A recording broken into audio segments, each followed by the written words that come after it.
I wanted to bring today's episode to the podcast talking about some symptoms you may be experiencing. Maybe you're having mood issues like anger, irritability. Maybe you're experiencing depression.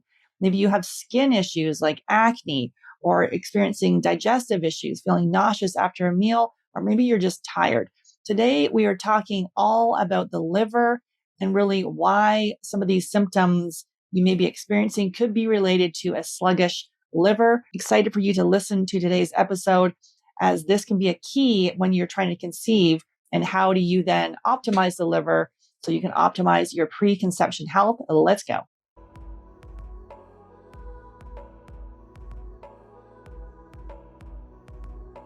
Hey, Katy, excited to have you back on the podcast. Thank you. Excited to be here.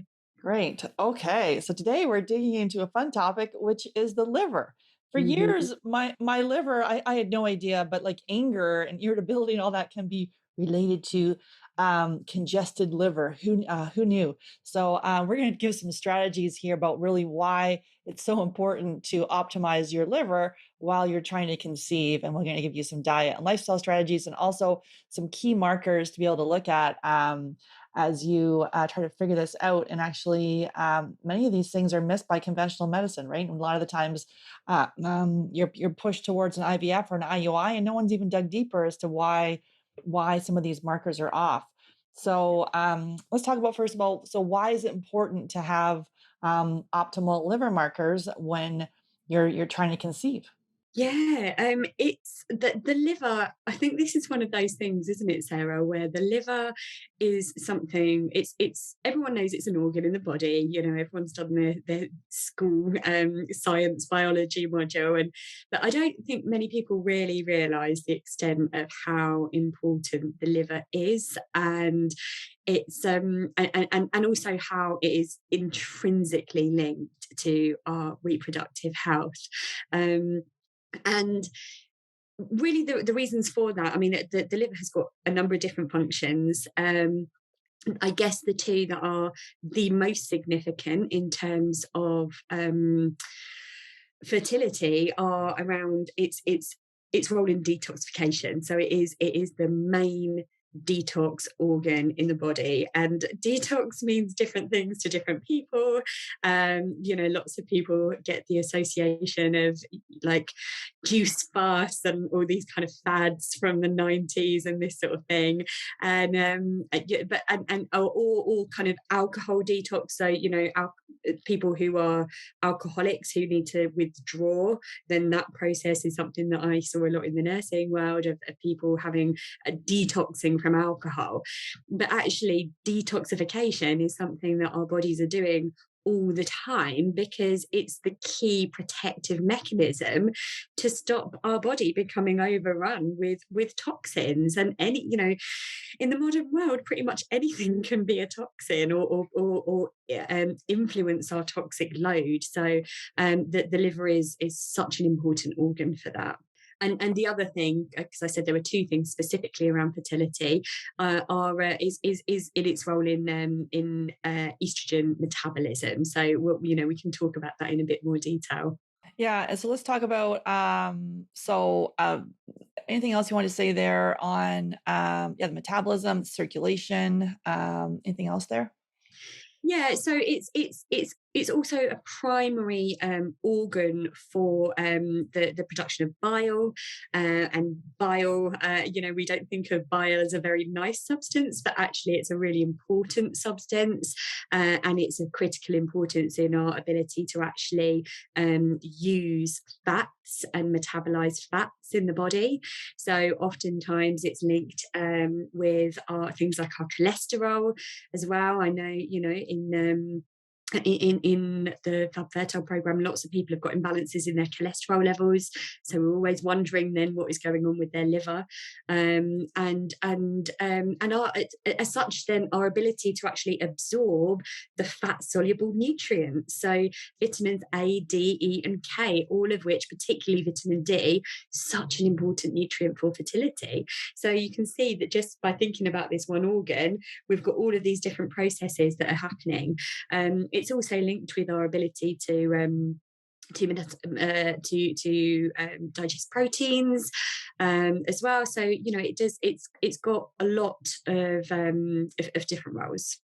And then, okay, so then we part of our program we do a genetic profile. We do a women's hormone profile because we're specializing in low AMH and high FSH.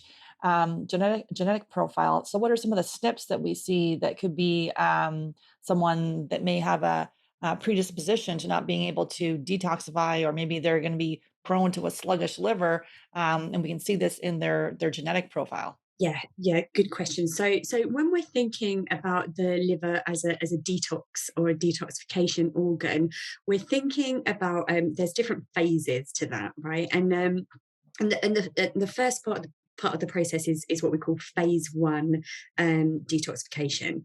And so within that phase one, there is a set of enzymes within our liver, or that's produced by the liver, that are they are the enzyme that is responsible for that process. And so the some of the genes that we test for in the Fab Fertile method is the CYP1A1, the CYP1B1, and CYP19A1. And each of those has a slightly different mechanism, partly in our body's ability to detox, to process any toxins that might be coming in, and also then partly in terms of the role. So the C1B1 is around our body's ability to metabolize those fats, and linked in with the cholesterol and also our steroid hormones. So that's when we're starting to see this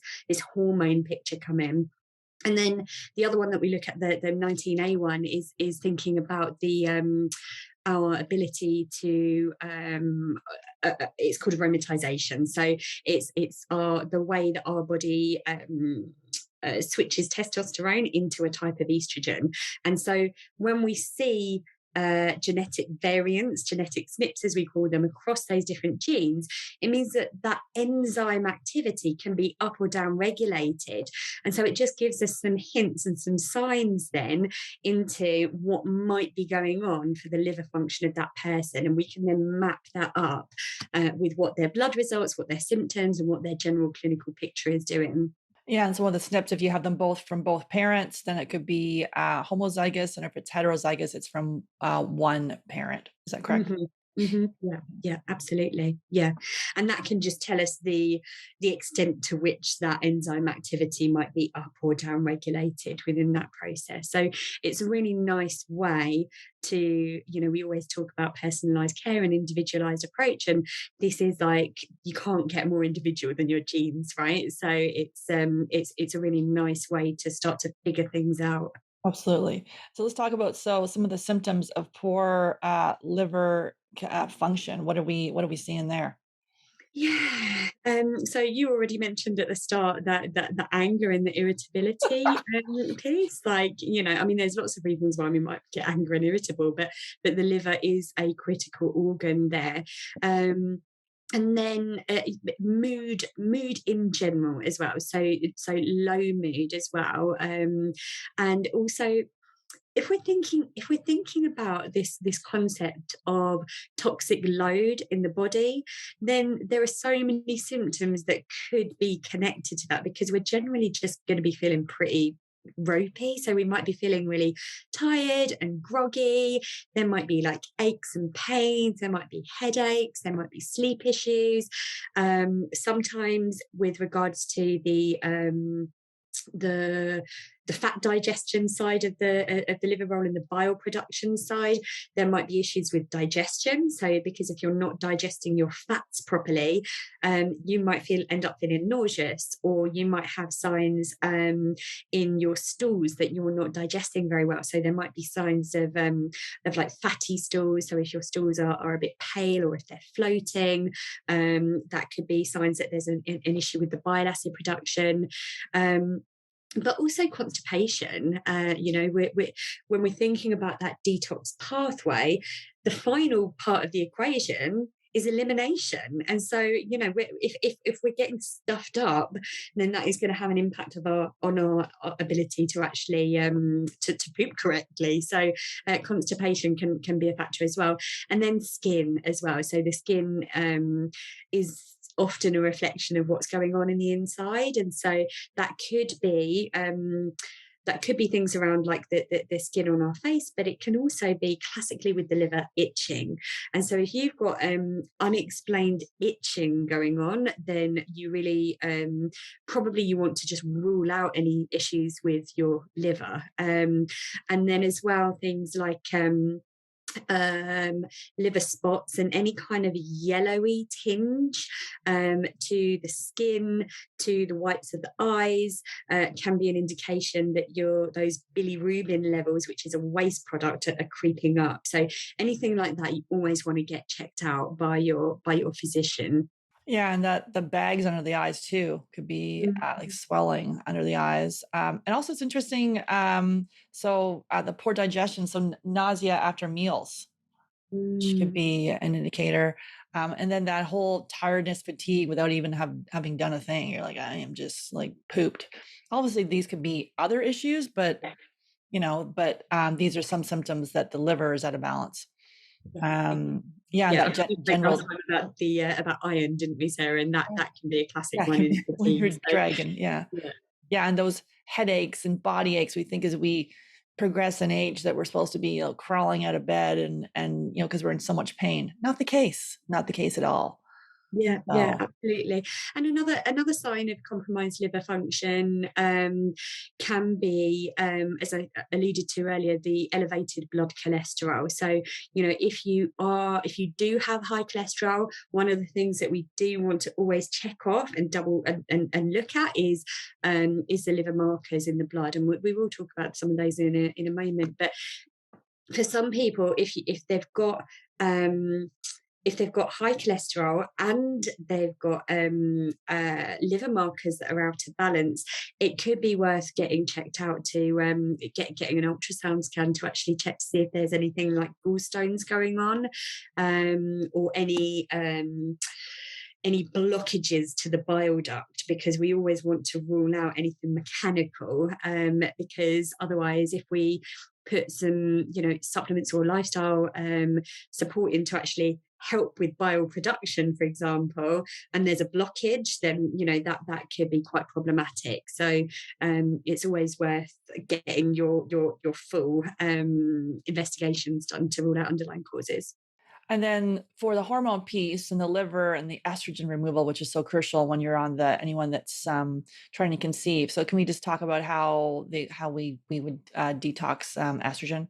Yeah, exactly. So our when we're thinking about the hormone metabolism side of the liver function, we so lots of people have heard of things like methylation, and so that's something that we often look at with Fab Fertile clients, is their methylation on the Dutch test, which is a test that we sometimes use. And that's all a part of the picture. So with estrogen, when we're actually metabolizing estrogen, when we're metabolizing any molecule, it goes through, as I said, these phases.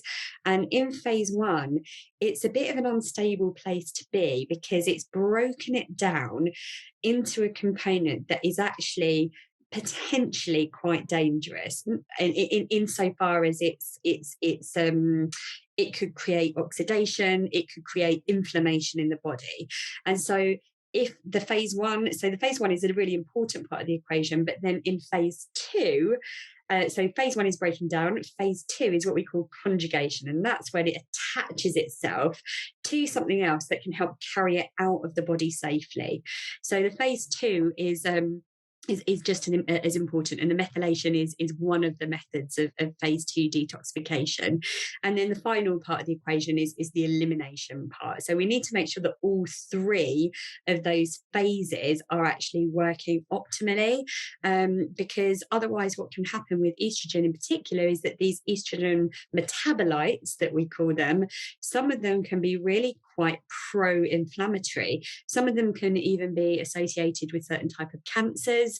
And so we always just want to try and encourage and ensure that our estrogen metabolism is happening really efficiently, so that these estrogen metabolites aren't sitting in the bowel, not getting eliminated, and then recirculating back into the bloodstream and causing A, problems with inflammation, and B, creating potentially part of an estrogen dominance picture, which we often see. Yeah, even when you have low estrogen, you can still have estrogen dominance, which we see. Yeah, absolutely. Yeah. And so some contributors of this poor liver health, what do we see in there? Yeah, I mean, it's people often think of alcohol when they think of the liver, and that is absolutely true. You know, if we're wanting to look after our livers, one of the single best things we can do is give up or at least significantly reduce our alcohol content or consumption. And you know what we know about the research around fertility in particular is, you know, it's inconclusive around what might be a safe amount to drink, but there is research out there that indicates that even like one glass of wine every so often can have a detrimental impact on fertility. So, you know, you need to ask yourself the question, what is worth more? And it's, you know, it's difficult, particularly over here in the UK. We've got a massive drinking culture.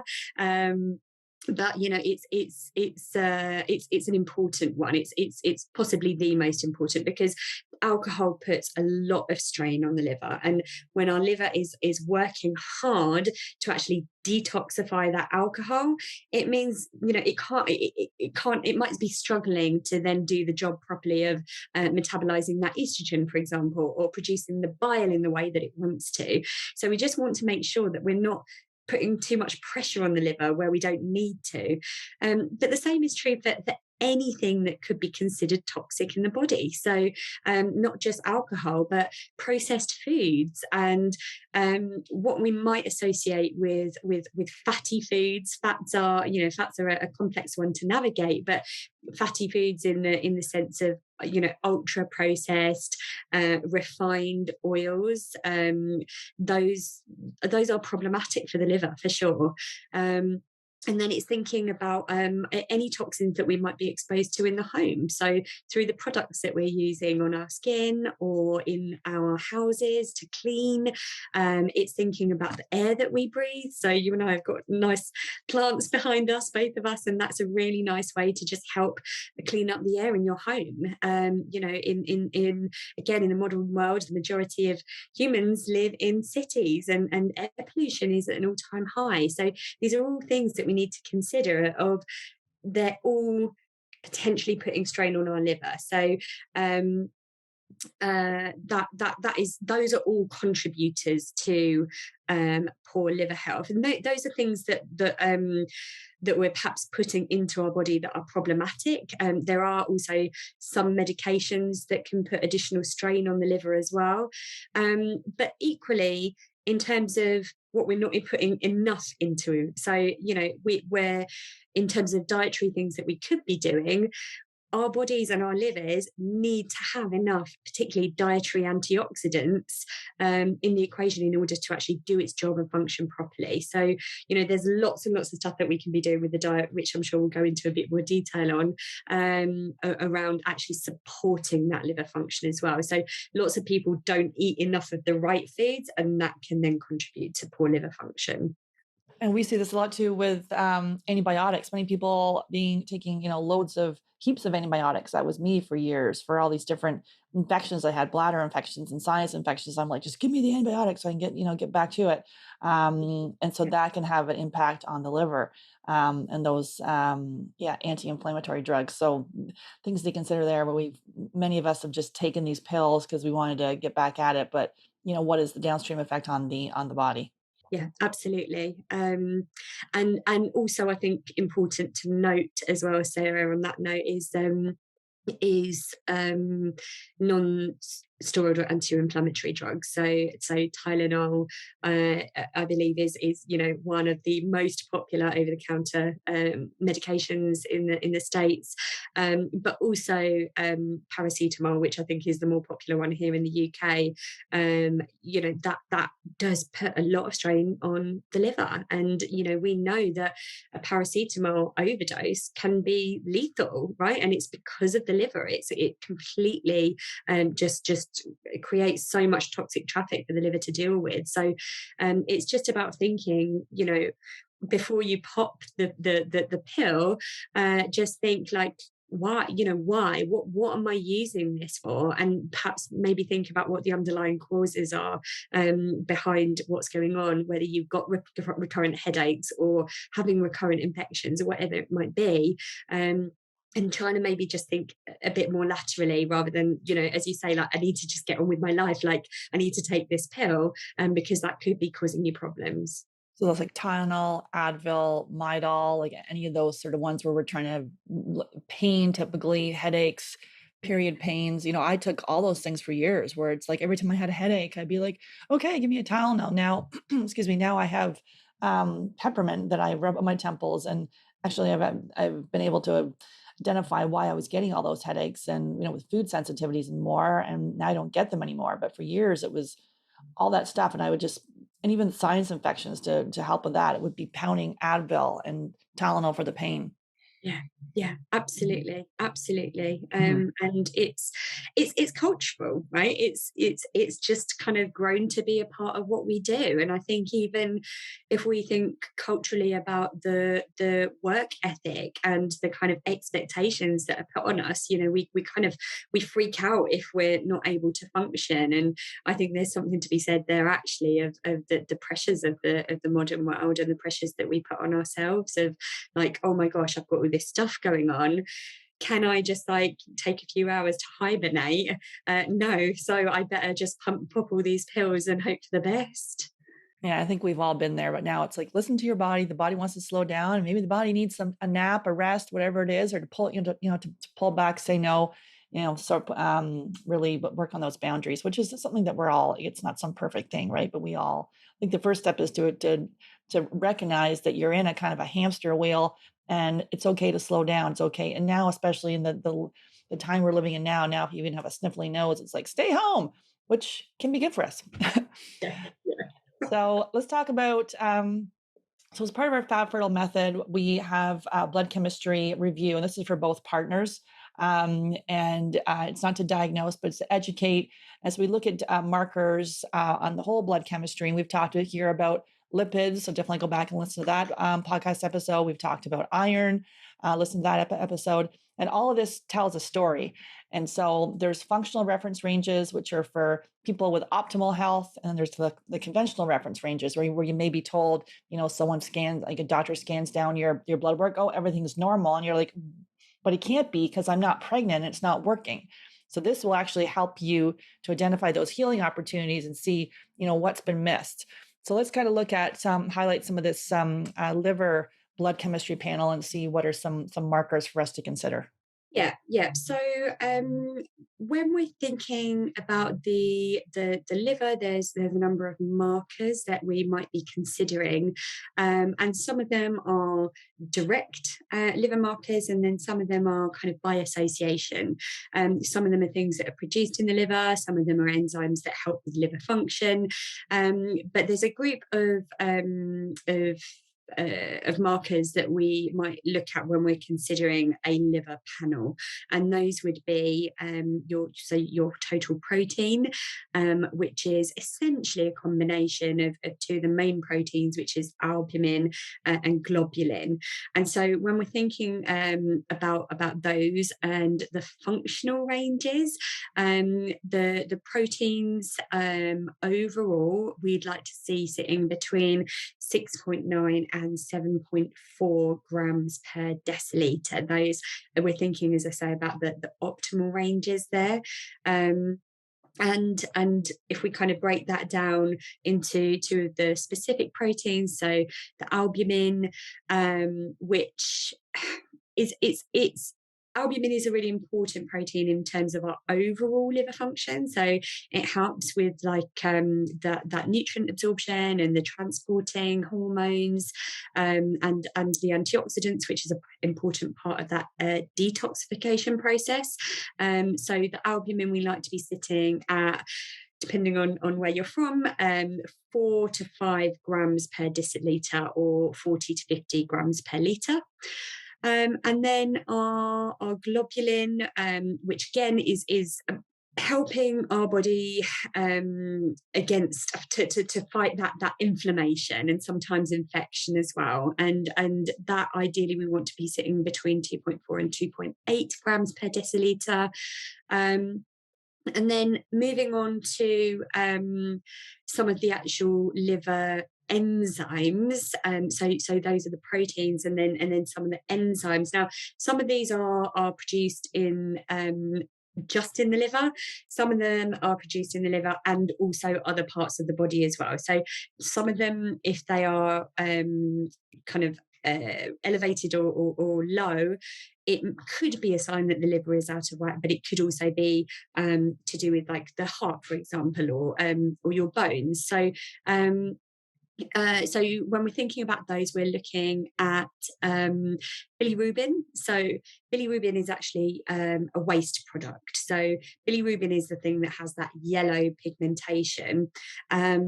It's so really we don't want that bilirubin to be creeping up too much, and this is why we mentioned around signs of jaundice and like the whites of our eyes becoming yellow, and those can be signs that the bilirubin is creeping up a little bit. So ideally we don't necessarily want that sitting any higher than 1 milligram per deciliter, or 17.1 micromoles per liter. And then ALP, ALP, AST, and ALT. They're all metabolic enzymes that are found in the liver and other parts of the body. And so we just really they're all involved in this detoxification, in metabolizing, in our energy production, which is why the liver can, if it's not functioning so well, can make us feel really tired. So they're really involved in our metabolic function as a whole. And so for the AST for females, we want that to ideally be sitting between 10 and 20 international units per litre. The ALP, the alkaline phosphatase, between about 70 and 100 international units per litre. And the the ALT, the alanine transaminase, is between about 10 and 25 international units per litre. Now, I've had a classic example of this today, Sarah, I'll just share with you, because what can sometimes happen, we speak about the Western medical ranges and the functional ranges. So one of my clients just today was messaging me because some of her liver markers were really quite out of balance the last time we spoke, to the point where I referred her back to her general practitioner. And she came back to me today and messaged me saying, oh, no, they're saying that they're all within the Western range, but they're not. They're not even within the Western range. So, it's difficult sometimes. Sometimes, not always, but it can sometimes be difficult to actually get allopathic healthcare providers to actually listen and take heed. But if you're worried, then it's always worth being the squeaky gate and kind of getting any of the necessary investigations done. Yeah, this is your body, right? So it's like listen to your own intuition, or listen to your intuition, and it's to not that medical gaslighting where you're like, I know there's something wrong, and the doctor's just looking down, looking at these conventional reference ranges, but maybe you have some of these other symptoms, and you're like, you're not pregnant yet, but things are happening, and you're trying to prepare yourself for pregnancy, but you're being told there's no problem. Well, there's missed healing opportunities. So it is like that, where you're being told everything's fine and it's not. So, which is frustrating. Then you need to kind of, that's why I developed the Fab Fertile method, because a lot of the times it's like, here you go, everything's great. Or there's nothing we can do. The only option is donor eggs, or the only option is IVF, when no one's even dug into the like looking at the blood chemistry. Again, it's not diagnosing anything, but um, looking at those missed healing opportunities. So I want to circle back to the bilirubin. I know like when babies are born and they they have jaundice, and they're checking the bilirubin. Is there anything there from a mother and a baby if there's issues with the liver and then the baby has jaundice? What are you seeing there? You were in the Yeah, neonatal. there's different types of jaundice in young babies, and to some extent, just as a result of what is going on in the placenta and the process of being born, and then suddenly having to actually function on your own rather than using another internal organ, the placenta, to live off of.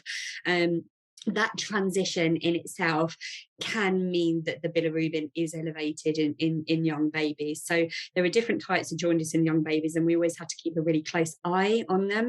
And what can happen is breastfeeding can just like help to clear that jaundice essentially in the early days, but we do need to just keep a close eye on it, because sometimes it could be that it is to do with that baby's actual liver function, and then it might be that they need to have some medication, or they need to have some phototherapy, some light therapy to actually help clear that jaundice. So very, very common, not necessarily connected to the mother's liver, although in some cases it may be. But it is, if you do experience that, don't necessarily freak out, because it sometimes is just a normal thing of being born. Okay, so let's talk about some the healthy liver. Kind of when we have an optimized liver, what can we expect? Some well, first of all, it's increased energy levels, so that's Yeah. good. Yeah, absolutely. And it makes sense, right? Because if we don't have this toxic burden going on in our body, then we're going to feel energized. We're going to, mm, maximizing the health of the liver is one of the single best, like, easy wins we could get, I guess, in the body, to actually start feeling really good and to really feel a shift in how you're feeling, because it's literally to do with the toxic buildup in your body. um, so you might also enjoy, so we mentioned like skin things being an issue, so you probably will enjoy clearer skin. Hopefully, you might see a reduction in some of the unwanted side effects of your menstrual cycle, so PMS and these kind of things. And this is because we're regulating that estrogen, so the menstrual cycle might become regulated, um, and just feeling more robust generally, I think. So it's things like perhaps not getting infections quite as much, and having that stronger immunity. They talk about being strong as an ox, and that's what you can gain from supporting your liver, and then the digestion as well, because as I say, that a really important part of the liver is this bile production, and if your bile is functioning optimally, then you're going to be digesting your fats better, and so you're going to enjoy, hopefully, less abdominal discomfort, maybe less reflux if you've got reflux, and better bowel movements as well. And also, I'm not sure, I can't remember whether we actually mentioned this as a symptom of poor liver function before, but one symptom of inadequate liver function can be halitosis, which is the bad breath.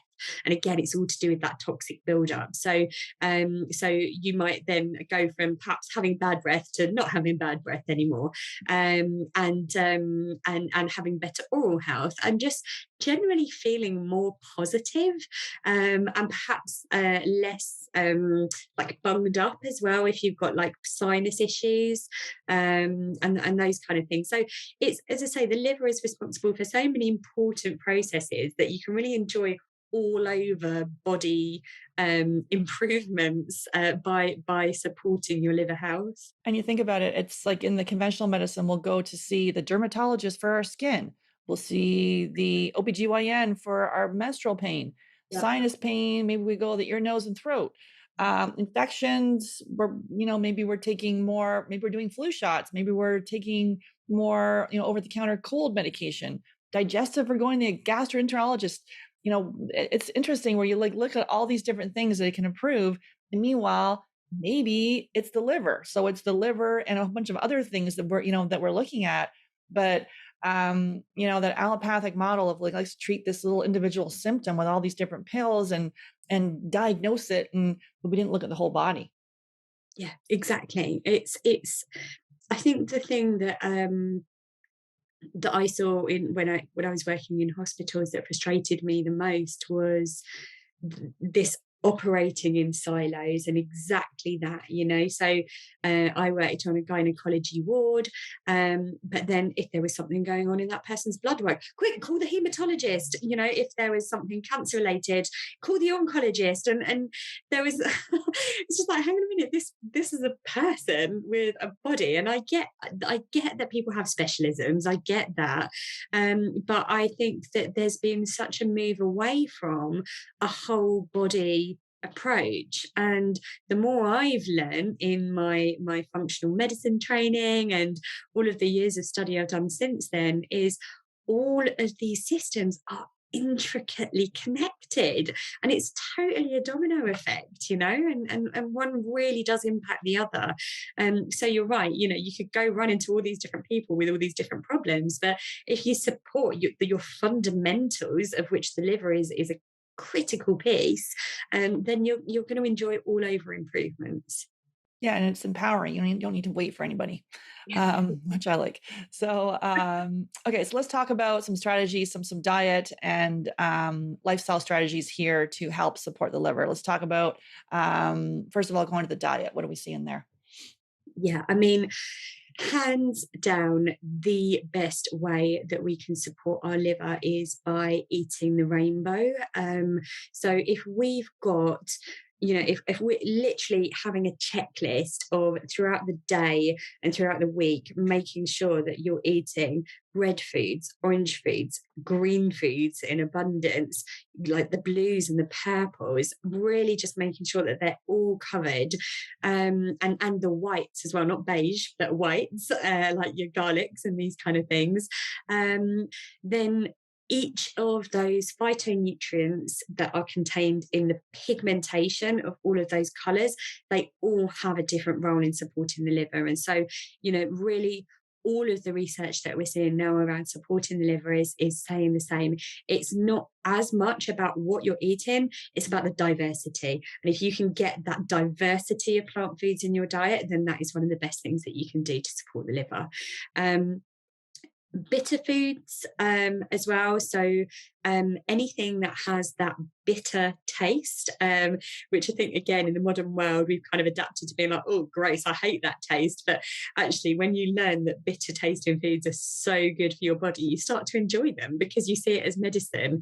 So particularly, we call it rocket, but I think you guys call it arugula. I hope I said that right. So rocket leaves are really good, and they're just such a quick and easy win, because you can literally keep them in the fridge and grab a handful with any meal. And it's like, if you chew something bitter at the start of a meal, it really helps to activate your digestion. It helps to activate those liver enzymes and just kind of gets everything ready for action. So it's such a simple thing that you can do, is just include something bitter at the start of your meal, and it helps to activate all of those systems. So it doesn't have to be complicated. But yeah, um, thinking about all the colours, your dark green leafies are particularly important. Fibre, again, fibre is just important for so many things, and particularly helping with that final part of the equation. So, the elimination. So if we're constipated, which a lot of people are, even if you optimized your liver health and that phase 1 and the phase 2 detoxification that I spoke about before, if your bowels ain't moving, it's all just going to be sitting in your guts, and that is potentially then going to be getting reabsorbed. So, when we're thinking about optimizing the liver, really, before we do any of the optimizing, we need to make sure the bowels are moving regularly, because otherwise, we're getting rid of a whole load of gunk and it's staying in your body, and we do not want that. So, increasing your fiber is one of the best ways to do that. And some of the kind of, I guess, quick and easy ways that you can do that are including flaxseed. So a tablespoon or two of flaxseed a day with enough water to kind of then drag it through the bowel is really important. Kiwis as well, a really nice way to kind of very quickly increase your dietary fiber to help those bowels moving. But really, most plant foods, most whole plant foods will contain fiber. So if you're moving towards a diet that has got an abundance of like all those rainbow colored foods like we spoke about, then you're going to be naturally increasing your fiber anyway. Um, Protein, again, so we spoke when we were talking about the blood markers about the proteins in the body. So we do need enough protein for our liver to function properly. And part of when we're thinking about that phase 2 metabolism that I spoke about, which is known as conjugation. That conjugation mechanism, as I said earlier, is attaching something to those molecules that have become quite volatile and potentially problematic. So often part of that conjugation process is attaching an amino acid. And so amino acids like taurine and glycine are really important here. But really you can improve your taurine and glycine content by just increasing your good quality proteins. So protein is a really really important one. And then so other electrolytes are really important as well for that liver function. So thinking about potassium, getting enough sodium, and magnesium as well. So really thinking about those. But again, if you're having a nice plant-rich diet, then you'll be including those foods anyway. Yeah, Other, like a coconut water or celery with the potassium. Yeah. yeah, absolutely. The celery juice, which I did do for a while, but got a little sick of that. But now you can actually buy it already done. I was in Whole Foods the other day. I'm like, oh, there's my celery juice. I'll Oh, whip it up. I really? don't need to spend whatever trying to juice it because my juicer got destroyed. But yeah, it's interesting with those. I used to find my feet would like totally swell up. With that, when I didn't have the right amount of potassium and magnesium, my feet were, which are already size 11. I'm like, no, those things don't need to be bigger. And they were like blow up. Just want to circle back just 1 minute to the constipation stool thing. So it's normal to go 1 to 3 times a day. Sometimes people are like, oh, it's normal to go 1 time a week. Yeah, you want to get those toxins out of your body. Yeah, What you about the need to water? be moving daily. Yeah, exactly. And what about the water? So drinking water with lemon in the morning. Yeah, I mean, great idea. I mean, look, water is the essence of life, and most of us aren't getting enough. So, really, if you're having water with lemon in the morning, great.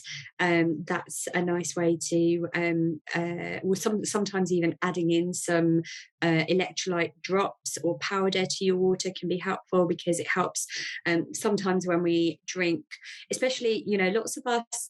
I think again in typical Western modern world fashion, lots of us will not drink water and then suddenly remember, oh shoot, I haven't drunk my water, and then like just down a whole pint of water and then forget again, and then that's their pattern. Now, if you do that, you probably notice like shortly after you might need to run to the loo, and that's for a number one, and that's because you haven't really retained much of that water. It's just gone, shooting right out the other side. And so we do, ideally we want to be drinking plenty of water through the day, usually upwards of 2 liters, but doing it in bits, not just like down in one.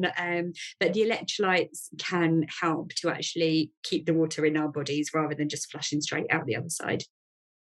And let's talk about some strategies here. One of our favorite strategies, and I've talked about it. We've had a couple episodes on this on the podcast. Definitely go back and check those out with Dr. Marisol. We've talked about castor oil, and our favorite one is Queen of Thrones castor oil pack, because back in the day, I used to get a castor oil pack from a local practitioner. I get it. The oil was flying everywhere, and it was just just a big mess. This one actually, you can tie it around your back, and you put the castor oil on it first over the liver, and they have one actually for the pelvic area for the menstrual cycles. So we'll have a link in the show notes for that. But basically, that one is not messy. You can wear it for an hour, or you can wear it all night. And to me, this is like an essential for your fertility is the castor oil pack. We literally are like banging on about it. Get the castor oil pack. So it's important for your liver and all sorts of other things too. So what do you think? Yeah, absolutely. So the castor oil packs are like just a really nice way. And sometimes, sometimes these traditional remedies are there for a reason, and it's a really really nice way to just help the body, help the liver, to actually do its job. And also, I think that one of the byproducts of the castor oil packs is you're doing it when you're kind of lying down and relaxing. So again, it just maybe just like forces that relaxation piece a little bit as well, and prioritizing you. Equally as important as the relaxation side though is movement. And so, one thing that we haven't mentioned is another part of our detoxification system, is our lymphatic system. And so, to help our lymphatic system to actually do its job and drain out the toxins in the way that it wants to, movement is really important there. And often it's things like if anyone's ever done Kundalini yoga and done like the shaky thing where you kind of just stand and like shake for ages, that's great for your lymphatic system. Things like rebounding as well, where your body's kind of like doing the short little jumps, and essentially like shaking your body, because it's the vibrations, it's the shaking in your body, that helps with that lymphatic drainage as well. But any movement is generally going to be helpful for keeping the bowels moving and just keeping everything working in the way that it wants to. So also things around, so another example of the moving would be like fertility yoga, is a really nice one as well. And then some